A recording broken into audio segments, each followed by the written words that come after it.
This is Michael Woodward, and this is episode 244 of Jebel Think. T minus 10, 9, 8, 7, 6, 5, 4, 3, 2, 1.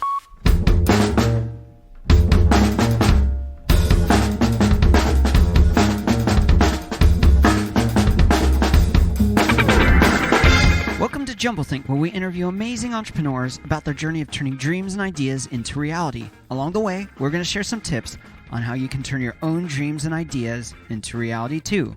Our guest on today's episode is Marissa Orr. She's the author of Lean Out, The Truth About Women, Power, and the Workplace. More about Marissa in a moment.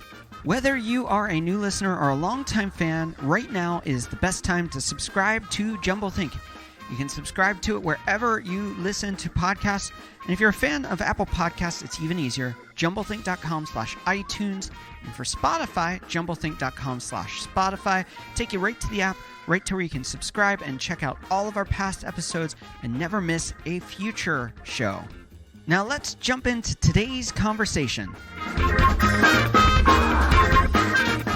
Hey there, welcome to Jebel Think. My name is Michael Woodward. I am your host. We have a very fun show lined up for you today. Before we get rolling, we want to take a moment and thank our friends over at Penji and OpportunityInChina.com for sponsoring today's show. Penji is unlimited graphic design at a low monthly subscription rate. That's right, unlimited graphic design at a low subscription rate. Head on over to Penji.com, Penji.com. Use the code JUMBLE to get 15% off your first month. And our friends over at OpportunityInChina.com can help you find learning and teaching opportunities abroad. Head on over to OpportunityInChina.com to learn more about what they are doing. We have a great show and an amazing guest lined up for you today. Her name, Marissa Orr. Marissa has spent 15 years working at today's top tech firms such as Google and Facebook. She has conducted talks for thousands of people in the US, Europe, and Asia Pacific at companies and universities such as Google, Twitter, Pace University, New School, American Express, and many more. Marissa has her master's degree in Decision and Information Sciences from the University of Florida. Her book is out now. It's called Lean Out, The Truth About Women, Power, and the Workplace. This is a super fun episode, so let's join the conversation we had with today's guest, Marissa Orr. Marissa, thanks so much for being on. Thank you for having me. I'm really excited to be here. Before we dive right into rapid fire questions, I want to get a sense of who you are. So tell us a little bit about your story into the world of business and into this desire to change the narrative that's being shared right now about women in the workplace and women and how they operate in the world. How did that whole thing start? Yeah, so it's kind of like a journey, to use an overused word, but it's really the best way to describe how this all unfolded for me. And I've always, since from a young age, I've been very passionate about helping women and really interested in women's issues and intrigued by the topic of gender and all that kind of stuff. And then I was at Google for 13 years, and toward the end, the last couple of years, their programs, events, trainings that were aimed at their female employees, so a lot of female leadership efforts, kind of really just kicked into high gear. There just seemed to be an onslaught of them after Lean In was published. And so just having been interested in that stuff, I attended all of them. And then after a while, I became a bit disenchanted with the whole thing because instead of really listening to all the very valid and reasonable concerns and challenges of the women in the room, it often felt like we were just being lectured on how to behave. And I felt that the subtext of a lot of the programs and the messages was that we needed to sort of adopt the behavior of our male colleagues. And of course, they didn't call it that. We called it success behaviors, but that was corporate speak for male behaviors. Wow. And I just felt it reached a tipping point at a certain training that I go into in the book. It's kind of a funny story. It's in the introduction, but I decided to write my own perspective on the topic because I felt we were getting something wrong just all of those conversations didn't seem to be helpful to people, or it seemed like we were focusing on tangential issues. So I wrote this perspective and I just started presenting it. And at first it was just in a small conference room with a few friends, but then it grew. And over time, I think by a year into it, and it was a side project. It wasn't anything I was working on full time, but it grew over the next year and I was really excited about it. And I think in the back of my mind, I thought, maybe work on this for 10 years here and there on the side, and then I can leave and work on it full time, write a book or something like that. And then amidst all of that, I got a call from Facebook. And I had been at Google for 12 and a half years by that point. I was really happy there, but I was eventually won over by this woman who had worked at Google and then Facebook, and she kind of we went back and forth, finally agreed to jump ship to Facebook. And I figured what better place in the world to continue working on this in my spare time, because not every company is going to be supportive of a side project. But of course, Facebook is the birthplace of Lean In. I just, my fantasies expanded, and it was sort of not like that at all. And Facebook was a much different experience than I could have ever imagined. I go into this in the book a little bit in detail. I was really bullied by a powerful female executive at Facebook. It was a really dark time of my life, because I went from this really amazing career at Google where I worked on amazing things. I had, autonomy, and I got to indulge my creative side, and I had a good reputation. I was well respected. And then at Facebook, everything just completely fell apart and all of that unraveled. And when you get to that point, kind of at your lowest, you start to ask yourself those bigger questions like, who am I and what do I want? And when I did that, and I was honest with myself, the answer was that, I was never really going to be happy in the corporate world or realize my potential. And what I really, really wanted to do was pursue this dream of writing a book and speaking on women's issues. So even though objectively it was not a successful experience at Facebook, I'm truly grateful for it, because, without it, if I stayed fat and happy and comfortable at Google, I would never, I don't think, have left and embarked on this crazy journey of changing my entire career and life and pursuing something that I once and was sort of in my wildest imagination is now sort of coming to life. So crazy. We're going to get more into the book, into this topic in our next segment, but to pivot here, we're going to do some rapid fire questions. So are you ready for rapid fire questions? Hit me. All right. So Marissa, as a child, what did you want to be when you grew up? I don't think I ever really knew. I never was somebody that, from the age of 5, I knew I wanted to be this. I didn't really know. I did really want to study English in college, and I did like to write. But I was really encouraged by my parents to study business, and they knew I wanted to move to New York, and they were like, how are you ever going to survive there with an English degree? Right. And so I kind of went down the business path. So there's always been a part of me that liked writing and loved teaching. And I don't think I ever really had a firm grasp on how those could come together for me in my life, but I did know, those signals, like that I really wanted to study English and things like that. I think, there were signs from the beginning that my destiny was always to be a writer, and in some respects, a teacher, albeit not a traditional one. What is one tip you give someone with a big idea or dream and they don't know where to start?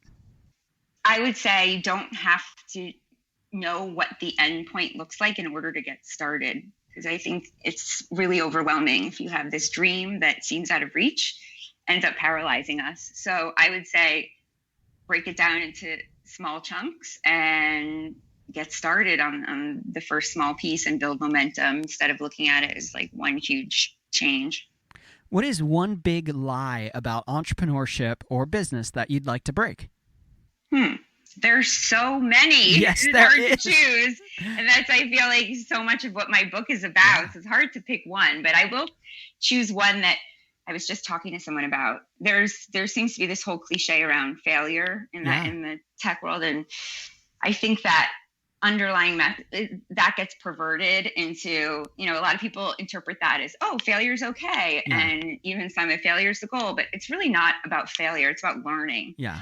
And learning takes place from failure. I think that is, so I think, you've got to fail is sort of I don't know if it's a lie, because I think the intention is right on, but I think it's misunderstood because truly it's about learning. Yeah. Love that. What's one change you'd like to see in the world? I'd really love to see more psychology and human behavioral sciences taught to kids, because there's so much we know now about living a better, more meaningful life. And I don't think that we parlay that into education. So teaching those concepts of like empathy and meaning and purpose, although that is starting to happen a little bit. I see it with my kids in school, growth mindset, but I think that would work wonders. That would do a lot, I think, for kids who don't get a lot of support at home. Where do you find inspiration? Books. Okay. I'm a voracious reader, and I get inspired by so many authors. Well, speaking of that, what is one book you think every dreamer, entrepreneur, business leader should read, and why? Oh my gosh. I could talk for days. There's so many. It's like asking to pick my favorite child. I will say, this is a weird answer, but it's just the first things. There's a book called, can I say two of them? Yeah. One is The Untethered Soul by Michael Singer. Yes. Yes. Yeah. And the other one is called, it has a terrible name. It's a book from the 80s on psychology. It's called The 6 Pillars of Self-Esteem by Nathaniel Branden. Okay. And it sounds super boring, like a college textbook, which is unfortunate, because that book laid the foundation for my understanding of my own behavior, other people's behavior, and its application to my life has been enormous and deeply impactful. So, what is one trend you're currently excited about? I don't really keep up with trends. Oh, actually, I love women coming together through channels like Facebook groups. Uh-huh. I talk about this in the book. Women have a knack for forming networks of support. Okay. And I see that so much on Facebook, especially female entrepreneurs. There's so many groups. There's one called Boss Moms, and all these women that have sort of left the structure of the corporate world to start their own stuff. And I love seeing women come together in those networks to help each other do that. What is one thing you wish you would have known when you started out? I wish I'd known when I was at Google and Facebook, I wish I'd known what game I was playing. Oh, wow.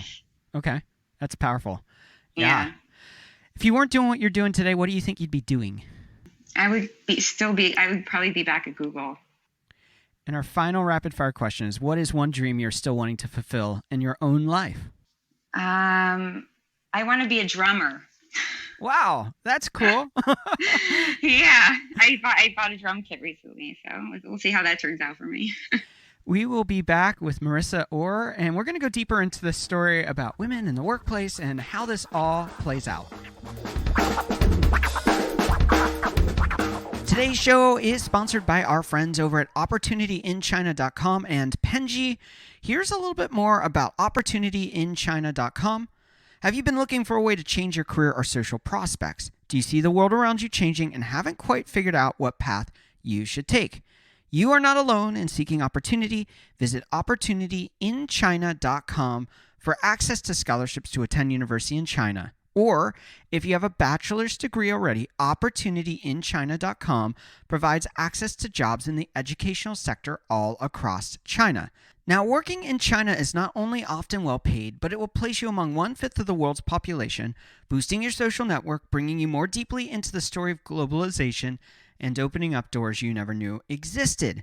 Seize your opportunity now. Visit their website for more information at OpportunityInChina.com. We also want to thank our friends over at Penji for sponsoring today's show.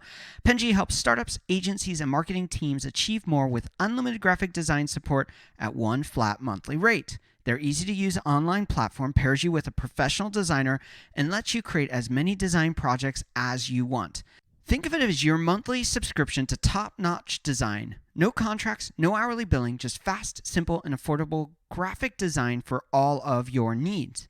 Use the code JUMBLE, JUMBLE, to get 15% off your first month when you go to Penji.com. That's PENJI.com. Use the code JUMBLE to get 15% off your first month. Now let's return to our conversation with Marissa Orr.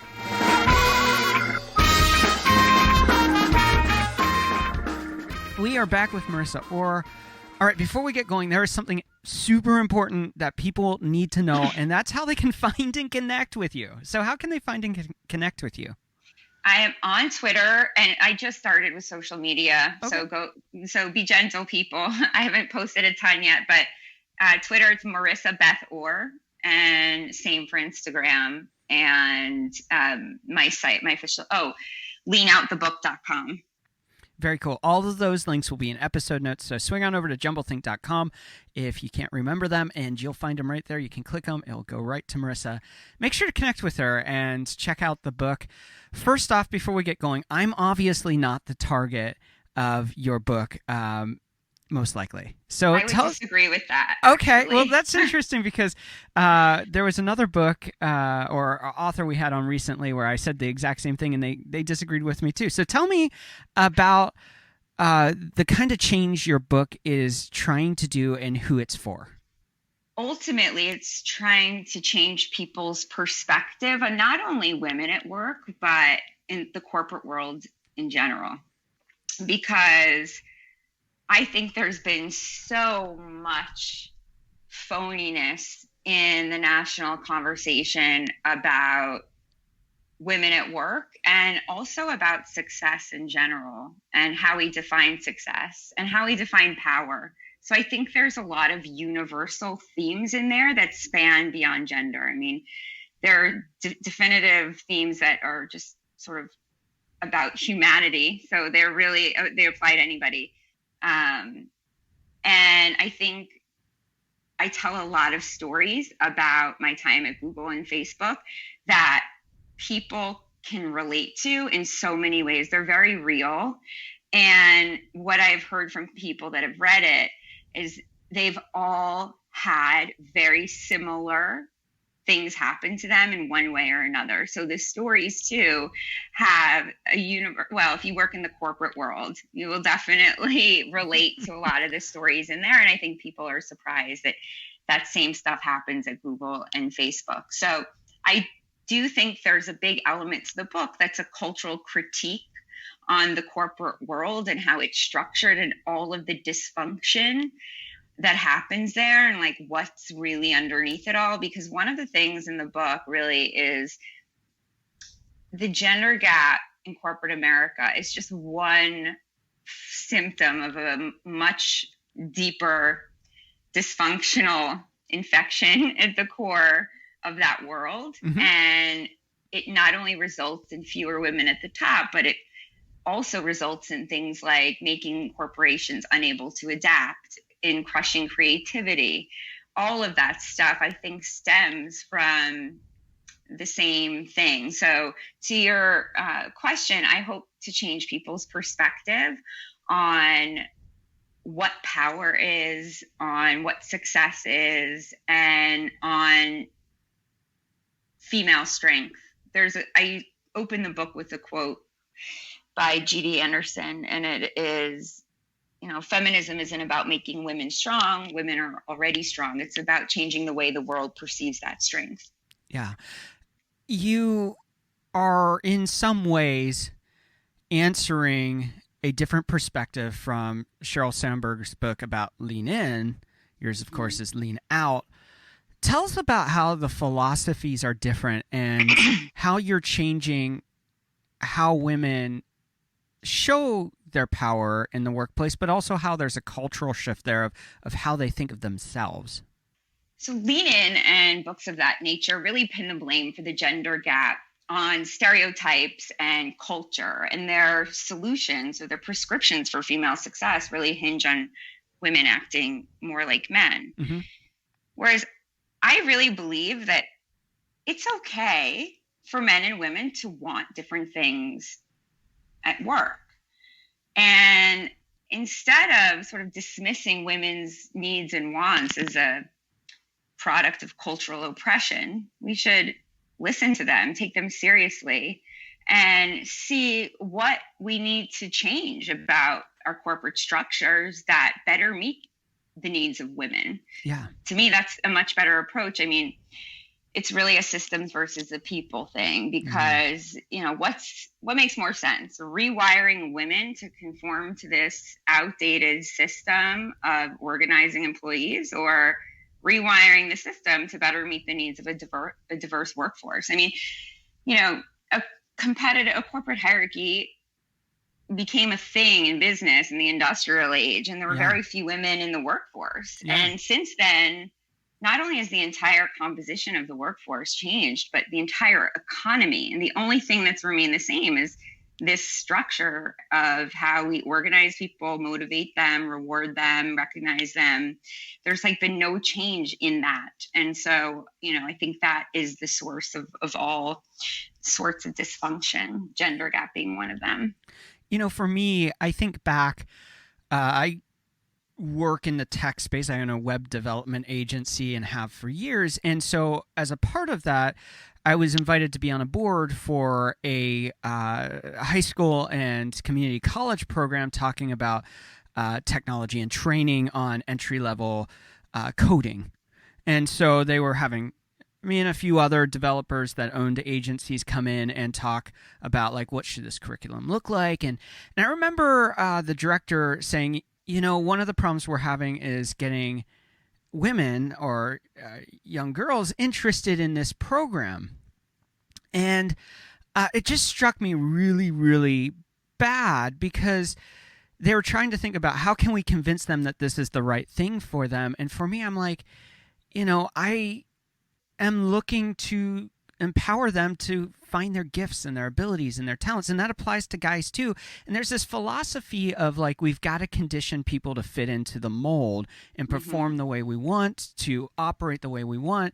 And in doing that, to me, it seems like we're actually hindering people to flourish at the fullness. And it sounds like at the micro level here, that's a little bit of what you're talking about in this lean out versus lean in kind of philosophy. With lean in, it's say change yourself to fit in so you can perform in a specific dogma or mindset, whereas lean out says lean into more of yourself and not into the philosophy so that you can flourish. Talk to us a little bit about that. Yeah, that's right on. I'm just thinking about where to start with this, because there's so many layers, but yeah, essentially, people are diverse by their very nature, right? Yeah. We're all different. The reason that that's not reflected at the top of the corporate power structures in this country is because it's a system that rewards a very narrow subset of human traits and behavior. So one of the examples I talk about in the book is rewards. Yeah. So once you get past a certain salary in that world, there's only one thing left motivating people to climb higher and higher. Okay. And that power. Yeah. More power for more people. And, research is really conclusive on the idea that not everybody is motivated by that type of power. And I'm not saying power in general. It's a very specific type. It's formal authority. I mean, power is a much broader concept, but go ahead. You had a question. Yeah, you mentioned in some of the videos and other pieces of collateral that I watched about you and read, you cite a McKinsey study about only 36% of males want to go to C-level roles and only 18% of females want to go there. So it sounds like the motivators of that are part of the problem, in that corporate structure enables people who a lot of times have well intentions, but as they go up, they distort their view of how their job should be based on a power system versus an empowering system. Well, if the only reward motivating people to get to the top is power, okay, who's going to end up as the winners of that system? People that like power the most. Yeah. And no matter what you do, the winners are always going to look the same on that dimension. And this is something we teach our kids, right? Everybody likes different things. Mm-hmm. It's something we learn in kindergarten, and then it goes completely out the window when it comes to the corporate world. There's just that one thing. So the winners are always going to be the people who like it most. Yeah. But the problem has always been that people see, if you don't want power in that way, it's viewed as weakness. That's the real issue. Wow. And that's why people get upset when studies come out saying that, women don't want CEO titles as much. There must be something wrong with women, or, women, there was all this backlash against a study, and I talk about it in the book, where, they looked at the life goals of men and women, and women have more life goals and a larger variety than men, and men have fewer life goals and they're more focused on money and power. Yeah. People got very upset about that because they interpret that to mean women don't want power, when that is not at all true, because power is such a broader concept than just being a CEO and having millions of dollars. I feel more powerful as a writer than I ever, and I don't make any money right now. I made a really good, lucrative, comfortable salary at two of the biggest, most prestigious companies to work for in the world. And I've never felt more powerful than I do now. It's completely untethered to that structure. There's so many different types of power. But the problem is we associate sort of male, kind of the male worldview on power as like power in general. Like authority. Like if I have authority. Yeah, authority. So, and I talk about in the book, like there's also influence is a huge type of power. So like Martin Luther King, right? He's like looked at as one of the, most revered leaders, powerful leaders of the 20th century, right? Mm-hmm. But his followers, they didn't work for him. He didn't have control over their livelihoods. He didn't, wasn't the CEO of a corporation.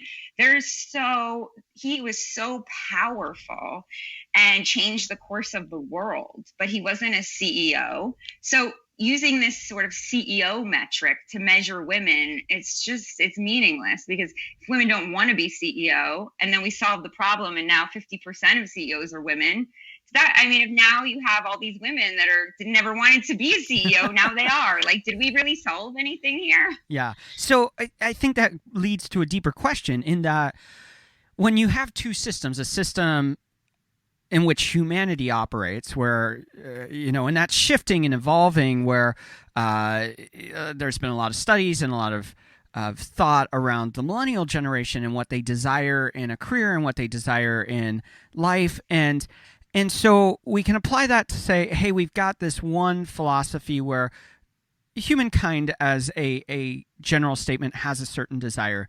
And then there's this corporate structure that says, no, this is what you should be desiring.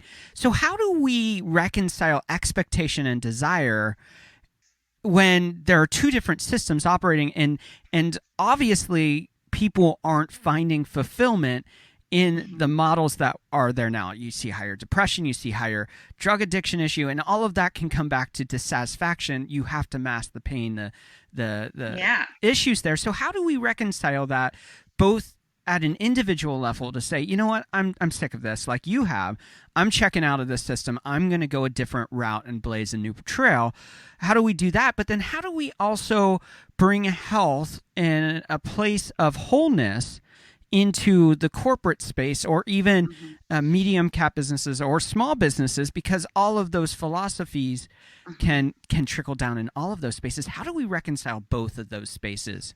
Mm-hmm. So I have a chapter devoted to each of these. So one is like a new way forward for companies, and one for individuals.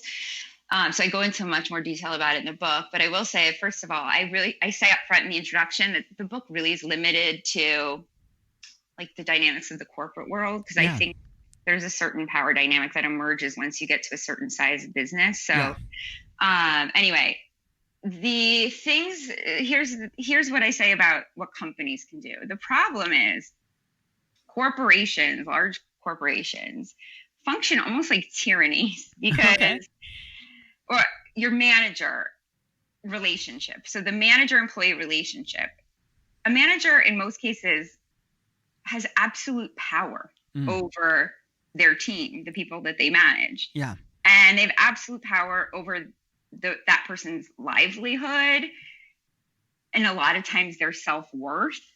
And there's absolutely no recourse.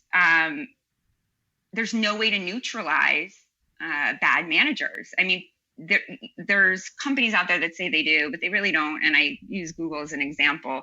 They're out there sort of talking about these more enlightened ways that they handle bad managers. And on the surface, it sounds great, but there's no system in place to actually make it happen. So the first thing is, I don't understand why there's no checks and balances on power in the corporate world, because anytime you concentrate power among fewer and fewer people, it's like a tyrannical structure, and it's a place where truth can't survive, and it makes people miserable. Yeah, and it goes back to that whole thing, all absolute power corrupts all.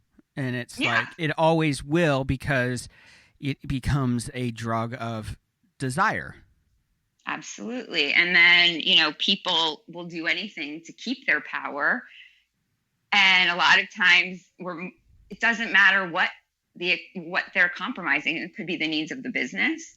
It could be the needs of their team. It could be their own needs. And when there's no way to neutralize that force, it becomes a toxic cesspool of power politics. And in a knowledge economy, it's really hard to know what people are doing, what their impact is. Wow. And so a corporate executive on the surface could look like they're doing a great job, and they could really be making the people underneath them miserable and really compromising the business. It's really hard to know. And without any sort of systems in place, and I'm not saying we introduce a bureaucracy of checks and balances like a government kind of thing. I don't want that to be misinterpreted as the message. It doesn't have to function like that. But I mean, why can't HR have some power? Like, that's a start, right? Because HR, everybody knows, is there to serve the company, not really protect the employees. So, yeah, I think there's all these things that I recommend in the book, is like companies, what they can do to sort of create these.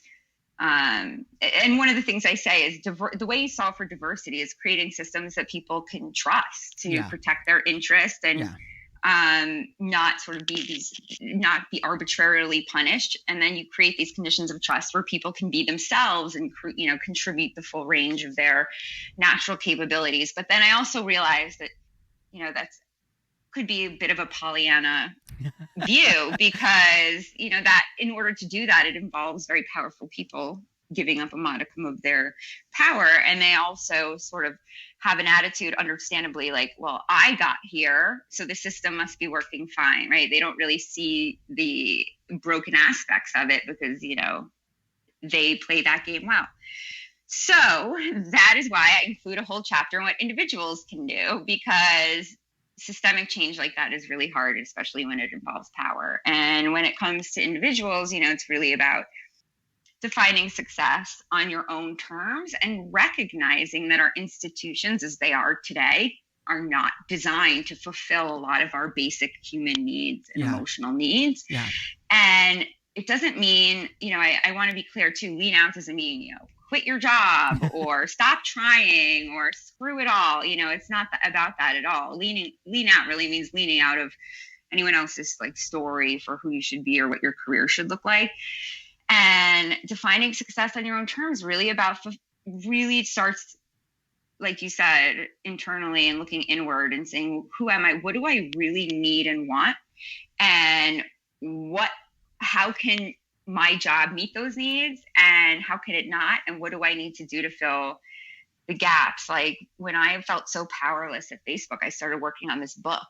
And look, I'm a single mom of 3 kids. It's not like I had all this time in the world, but I used to get up I decided, I made a choice. I got up at 4:30 every morning. I worked on the book for an hour. Then I got the kids to school, got myself to work at Facebook. But I have to say, it gave me such a tremendous feeling of being in control and taking the power back from this institution and putting it back in my own hands. And it was an incredible feeling of being in control when I had felt so out of control for so long there.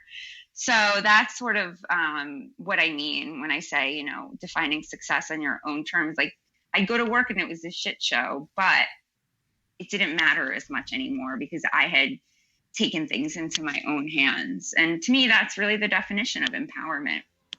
Super, super cool. We will be back with Marissa Orr to go a little bit deeper into this conversation.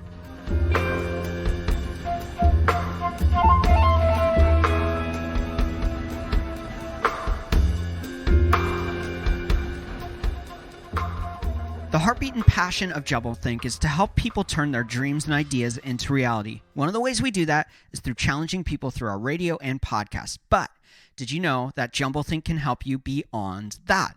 Well, it's true. If you have an upcoming event, whether it's for your business or for a conference or a summit, I would love to be part of it. I would love to help captivate and challenge your audience to dream big, to innovate in new spaces, and invent a future that's not been created. If you want to learn more about the kind of things I can speak at your event, head on over to jumblethink.com/speaking. That's jumblethink.com/speaking. And let's start the conversation to see if I'm a good fit to help challenge your audience, to challenge your employees and your team to go deeper, to innovate a new feature, and create the world they want to see. Now let's jump back into our conversation with today's guest, Marissa Orr. L'aiguille sur le disque. Mettez le contact, reposez votre bras et attendez. Restez calme. Cool. We are back with Marissa Orr. All right. So we're talking about the truth about women power in the workplace. We've talked about women's role and trying to mold into a specific worldview. We talked about power a lot. We've talked about the workplace. One of the things that I think is so valuable in what you're saying is that this is not just about one thing, which we try to look for the easy solution, the easy answer, and then we go do this and it's all solved. It's about a much bigger issue, but it seems like, and you mentioned at the beginning when I said, hey, this doesn't seem like a book that's specifically targeted at me, and you said, no, I think there's good stuff in there for you, and I think that's valuable. But if we go deeper into the broader picture here, this seems like it's an issue that is stifling not only upward momentum for employees, for women, for fulfillment in their personal desires. But it seems like this kind of culture of power and control and domination also stifles a lot of things like creativity, the freedom to innovate, the space to do all of this stuff. So obviously you've worked at Google, you've worked at Facebook. Talk to us a little bit about how the bigger picture, how this trickles down to impact the possibilities that these corporations or businesses could be achieving, but aren't because of these philosophies and worldview. Yeah. So specifically when it comes to creativity and innovation, one of the things I talk about in the book is that the solution for diversity also is the solution to improve creativity and innovation, because they all kind of come from the same source. And that solution is about creating conditions of trust and psychological safety, which give people permission to be themselves. And the reason that that's so important when it comes to creativity and innovation is, creativity doesn't happen in sort of this linear way, right? Yeah, so it's very messy. It's very messy. And when you have a manager, so I'm a very creative person. Yeah. And that requires a degree of trust, right? I only ever had one manager at Google who, God bless her, she really trusted me. And I did the best work I've ever done in my career because I was able to do things the way I needed to. And I blew it out of the water for her because she trusted me. And that was the most valuable reward she could give me. And I ended up, she ended up looking great because my work was really good those couple of years. Yeah. The problem, though, it really involves people giving up a little bit of control. Yeah. It's really hard for people to do, especially, again, in a knowledge economy, things like creativity, imagination, innovation, all these things we do at work, like creating strategies and marketing campaigns, the output, I mean, it's really hard to, you can't see it. And it's really hard to know who's doing a good job. So as a result, a lot of times we clamp down on people and restrict freedom and take away trust because everybody's just so scared. And Wow. yeah, and everybody's really just trying to make themselves and their work look as good as they possibly can. And when it comes to creativity and innovation, you know, we talked a little bit earlier in the rapid fire about failure and how I said, you know, it's not really about failure, but the learning that it engenders. Yeah, and that's the whole philosophy of fail fast. Right. And at Facebook, there were posters in every conference room, fail harder, move fast, break things. But Wow. It was such BS because that's just not how people are wired. It's really threatening to make, to give your team a room to make mistakes. And people don't really understand what it means to learn from failure and grow. And so it just becomes these sort of environments and atmospheres where creative people go to have their souls crushed for eternity, frankly. Yeah. Not to be dramatic about it. Yeah. But without atmospheres of trust and psychological safety, you just can't have creative people flourish, and you can't have successful innovation. And then, the other thing it takes is truth, right? And I said, when you have these tyrannical power structures, like it's another thing, where truth goes to die. And I give an example about the Challenger explosion. And you want me to go into that one? Yeah, Okay, so sure. when you ask people that grew up, in the 70s and 80s, like what caused the Challenger explosion with Christine McAuliffe, right? Everyone says the O-rings. Like that sort of term has been branded in the cultural zeitgeist at that time.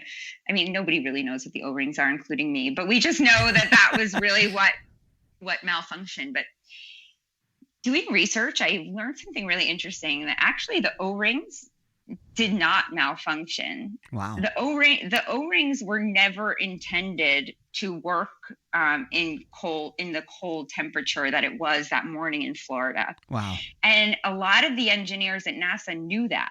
And if you go through the Rogers Commission, the report that was created in the wake of that disaster, they detail all these instances where the engineers were really putting up these big alarm bells. Like I forgot who it was, some scientist sent a memo 2 weeks before the launch with the subject line in all capital letters, help, with an exclamation point, because he wanted to make sure that they read it. Wow. The higher ups at NASA, and he was a lower level employee.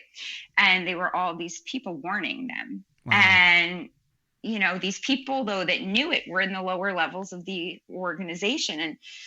And you say to yourself, like, how could an organization of our best and brightest engineers miss this, right? Yeah.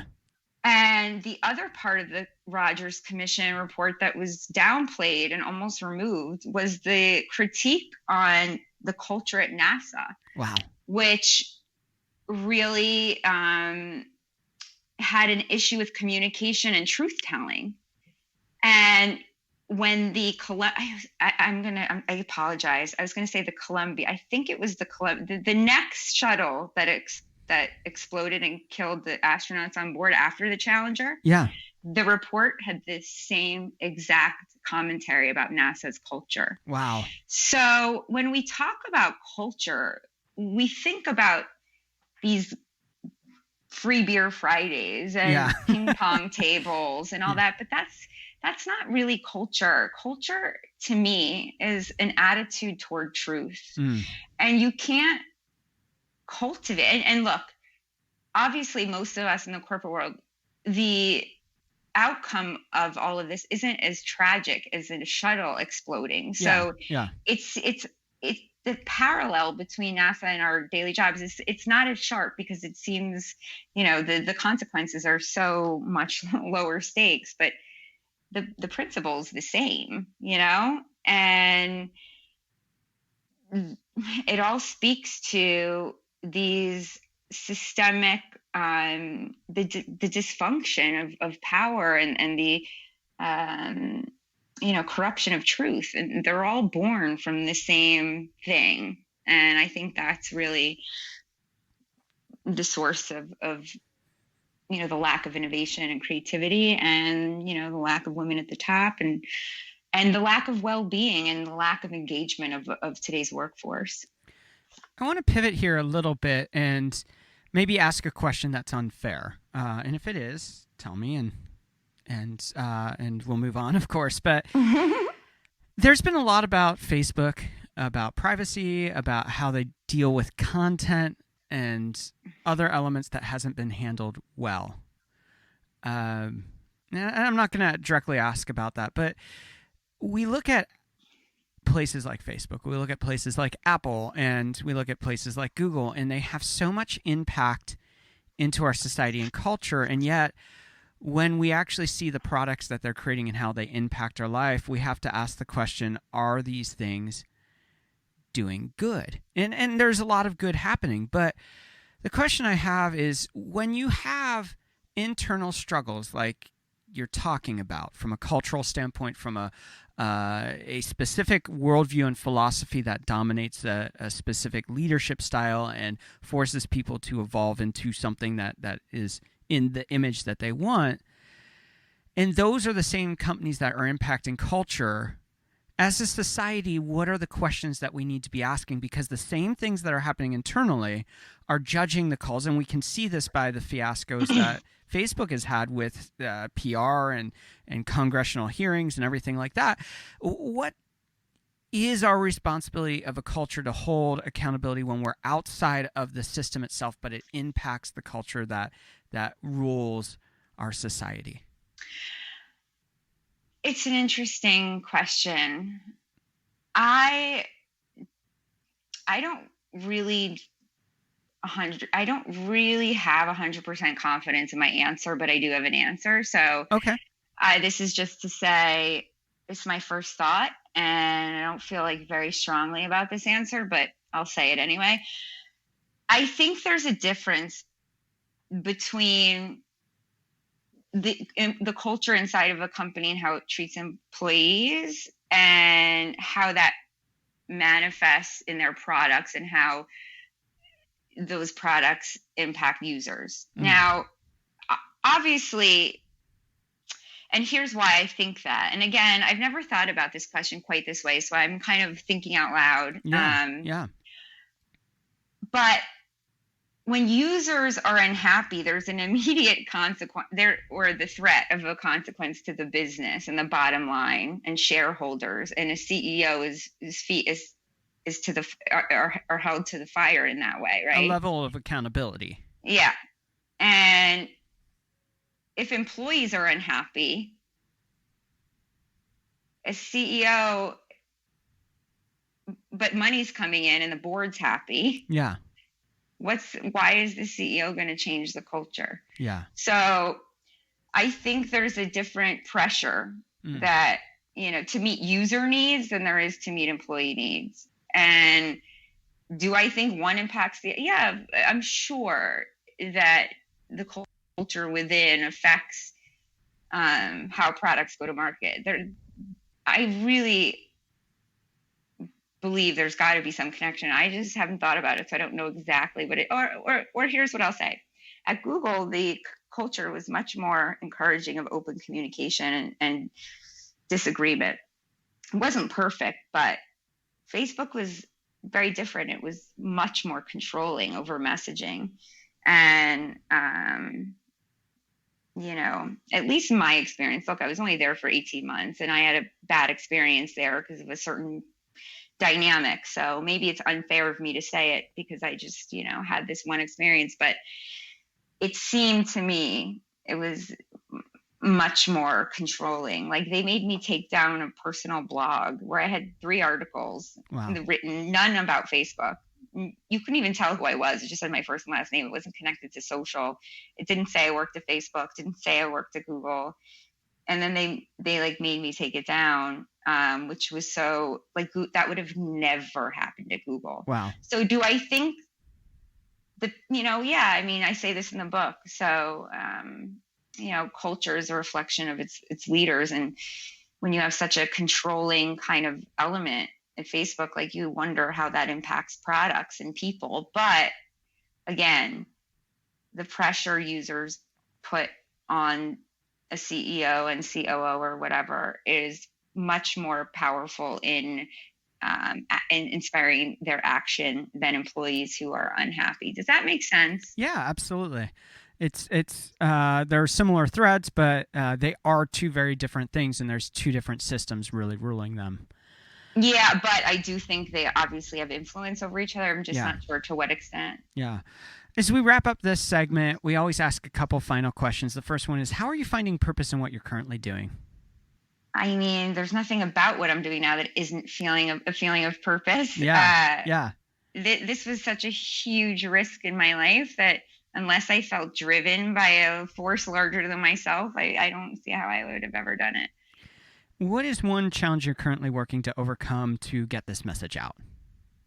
Oh, the details and the logistics of calendaring, and I'm not a details person. I'm a big idea person, and I'm a one-woman show. And so now that the book launch is coming up, and I have so much scheduling and detail planning, I'm having a hard time, but it's reaching a point where I'm going to have to go into problem solving mode. Maybe, one of these virtual assistant overseas scenarios, but it's been a struggle. For you, what's the big goal? What would be, like, for you? You've talked a lot about success in today's show. What would that success, what would that, like, we've arrived moment look like in your mind today? Like, the big goal and the arrive moment are kind of 2 different things. Okay. I think if I could be number 1 number 1 New York Times bestseller, I think that would be maybe one of the most profound moments of my life, but there's no guarantee. Yeah. But you guys listening can help. So yeah. If you go buy a book, but that would be a huge one. Super, super cool. So we wrap up. We always like to leave our guests have a final thought. So what is the final thought you want to leave all of us with today? Buy my book. No, I'm kidding. That was It's a great thought. I think you should. No. Yeah. I don't want to leave on that thought. I would say, somebody asked me yesterday if you could just, capture the spirit of the book in 3 words, what would it be? So maybe I'll end on that note. Yeah. And the 3 words I came up with were tell the truth. Wow. Very powerful. Well, Marissa, thank you so much for taking time out. I love the premise of what you're writing about, and I look forward to the change and impact it has for employees and hopefully employers and corporations around the world. Thank you. It was really fun to be here. Thanks for having me. In a moment, I'll be back to give you some final thoughts on today's show. Un rempart contre la fatigue, la dépression, l'énervement, et tout ce qui caractérise les temps. Well, I hope you've enjoyed today's show. For me, as I listened to Marissa's story, as I listened to the tips and advice and thoughts she gave, and as I've read her book, one of the great takeaways for me is that anyone can choose to accept the status quo, but few will step up and say, you know what, I think there is a better way. And in our world right now, I think that it's time for more people to step up and say, you know what, I don't think that this is the right way to do it. I don't think that we need to continue making the decisions the way that we're making it or living the way that we're living. And with the use of technology, with the use of community, with the support of the people around us, we can make a difference and change this world.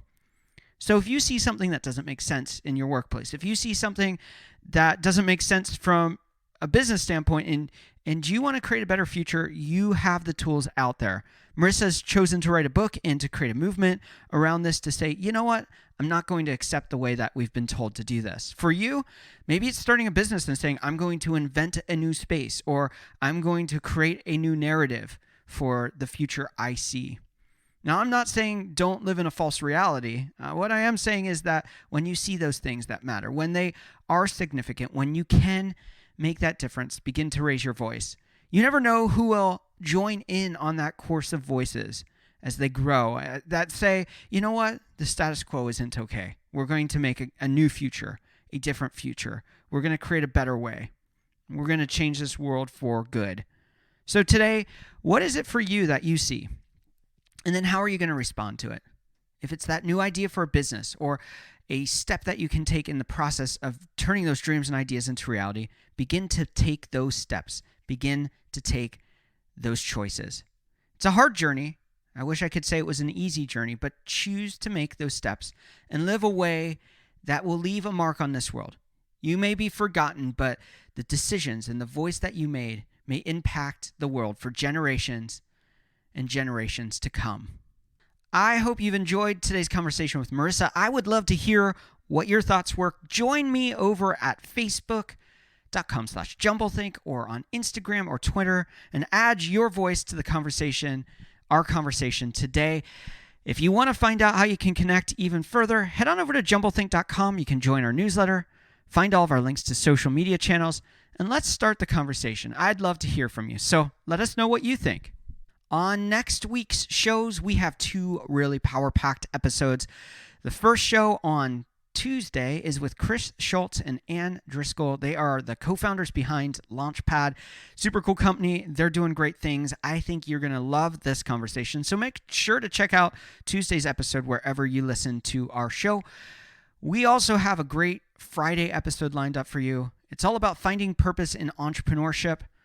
I am all about purpose. I'm all about significance and making choices that matter. I'm going to be sharing some tips on finding purpose in entrepreneurship, what that looks like and how you can define it. And then throughout the rest of the month, we have some great episodes lined up for you. So check back next week on Tuesday and on Friday to check out next week's shows. And then let's wrap up this month strong with some great shows to challenge you to move even further into your dreams and ideas.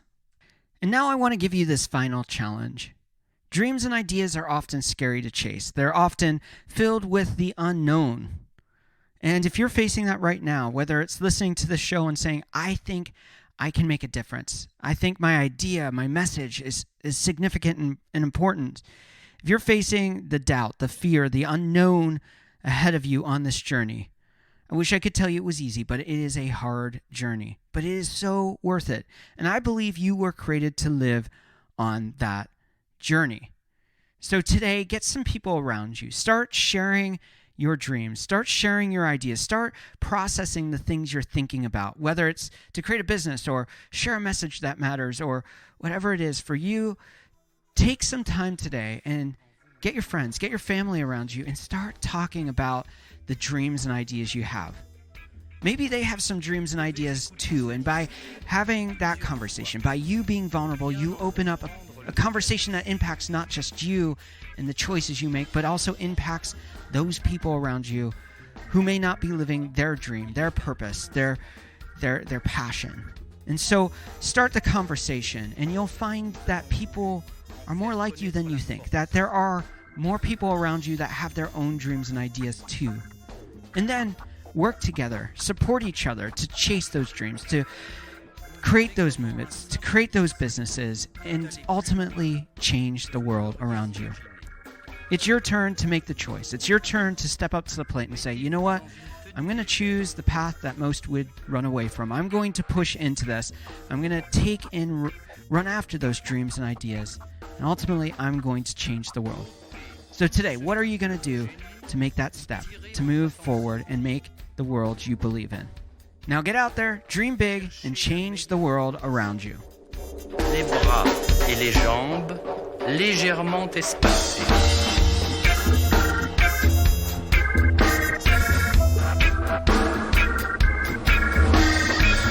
Étirez-vous doucement, mais complètement.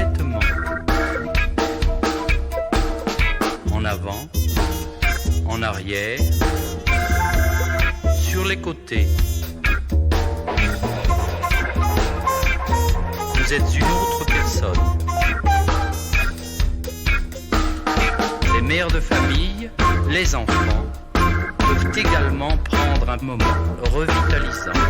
Dans quelques mois, lorsque vous aurez bien saisi la technique et que vous serez maître de votre corps, vous pourrez vous décontracter même en travaillant.